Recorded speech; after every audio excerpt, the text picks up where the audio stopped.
Gente, vamos conversar um pouquinho sobre as diferenças entre a condição autista e o TDAH, transtorno do déficit de atenção e a hiperatividade.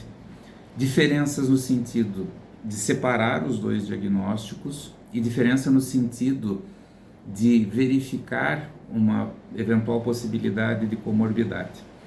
Então, a primeira coisa que nós temos que ter claro é que na condição autista, o indivíduo ele vai apresentar sim episódios onde a desatenção pode estar presente, episódios em que a hiperatividade pode estar presente e até mesmo a impulsividade.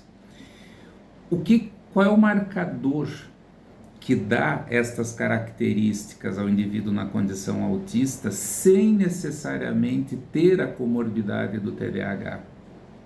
Essa desatenção, essa impulsividade, essa hiperatividade, ela pode estar presente quando da manifestação da rigidez cognitiva, em que o hiperfoco está em concretizar aquilo que o indivíduo quer. Então ele pode perder o seu foco de atenção em virtude disso. Ele pode perder o foco de atenção em virtude de uma hipersensibilidade sensorial.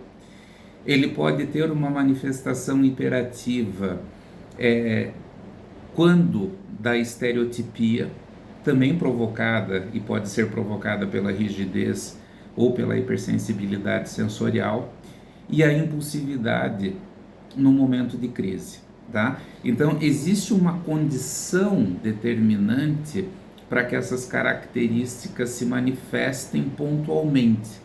Esse pontualmente ele pode ter um intervalo curto de tempo, pode ser um tempo um pouco maior. E ele não se torna disfuncional genericamente como na característica do TDAH. Após vivenciar esses episódios, o indivíduo na condição autista, ele tem a plena condição de focar a sua atenção, de estabilizar a sua atividade e a sua impulsividade. O que é o TDAH? O TDAH é uma neurodivergência que afeta genericamente o processo funcional da pessoa. Então é aquele indivíduo que dentro da sua dinâmica de dia a dia, dentro da sua rotina, ele pode ser ou predominantemente desatento, sempre, ou predominantemente hiperativo, com comportamentos e reações impulsivas, ou ele pode ser o indivíduo que carregue consigo 2 ou 3 dessas características, afetando o quê? O seu desempenho na execução das suas tarefas. Sendo que a procrastinação, ou seja, adiar aquilo que está fazendo num determinado momento, é uma retórica constante. Deixar no meio do caminho atividades que estão sendo realizadas e feitas também é uma retórica constante. E aí, a partir disso, você vai ter um funcionamento na execução de tarefas, objetivos, que vão sofrer um prejuízo, tanto quantitativo quanto qualitativo, na sua realização. Quando você encontra essas duas características presentes, ok, você tem uma condição autista como comorbidade ou TDAH.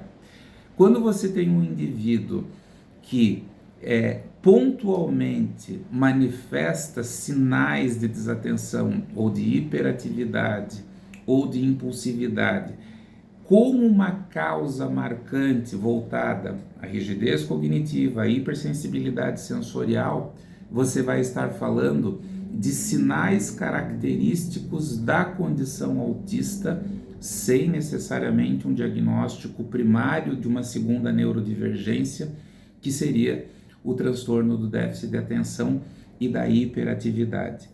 Esta informação você conquista e constrói ela através de um olhar clínico, onde você mensura a dinâmica funcional da pessoa que você avalia. Muitas vezes você vai ter em triagens voltadas para TDAH, para habilidades funcionais com prejuízos significativos, sem com que necessariamente o indivíduo concretize um diagnóstico para TDAH. e sim com sinais pertinentes à condição autista, ok? Eu gostaria que você participasse, que você trouxesse a sua experiência e que você trouxesse o seu comentário para nós podermos construirmos juntos essa informação e esse conhecimento, tá bom? Um grande abraço.